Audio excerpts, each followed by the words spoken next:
Hey everyone, this is Jake. So, I'm going to be talking about Johnathan Edwards and his treatment by Winarski and a few other fellows. Now, my first introduction to Johnathan Edwards is actually my junior year of high school. We had to read in American Lit, Sinners in the Hands of an Angry God. And this was my understanding of him really until this class when I started to learn more about him. And I'm going to share with you my first reaction. To be fair, this is most of the reactions that people have in general, unless they're actually putting in a lot of work to study him specifically. So here we are.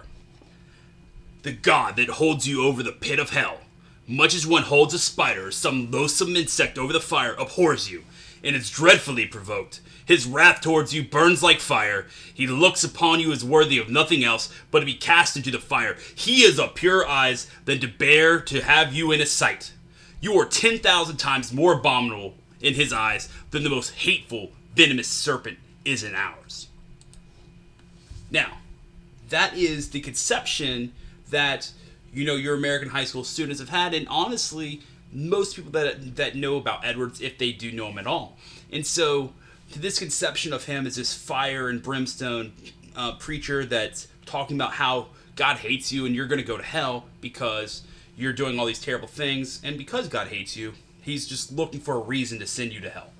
And so, this actually is not who Edwards really was, and Edwards is actually about reason and logic rather than emotion. He talks about religious affections versus religious feelings. And again, feeling like passion and emotion, and religious affection, hey, you love God, but you're thinking about things. You have affection for it, and you're not ruled by your passion.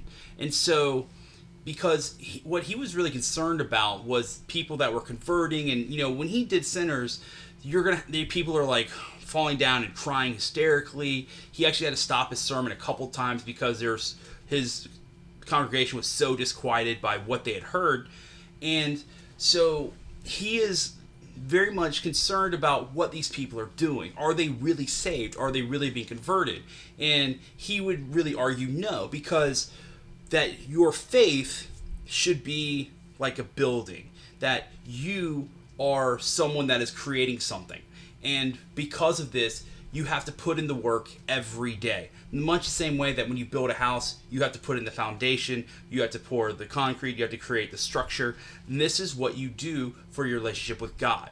And it is about every day putting in the effort, using your reason, and it is love of God, but it is not one that just wildly drives you, that will only last for the span of a few moments.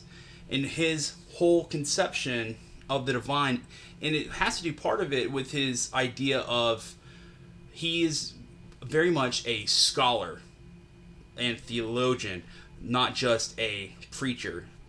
Whitfield was this phenomenal trained actor and who was able to create these lectures and sermons that would just inspire. Edwards is actually a man who writes out pretty much everything he's doing. And so he always has a plan of action, and he is going to appeal to the highest order.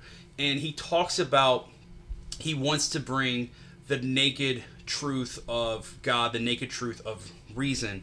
And so he is writing it out point by point. Here is what your relationship with God is. Here's what needs to be done.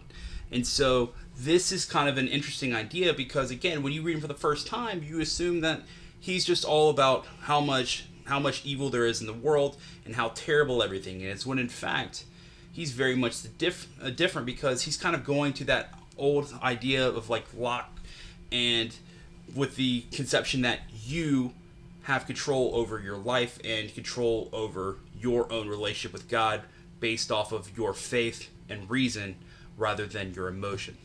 Thanks.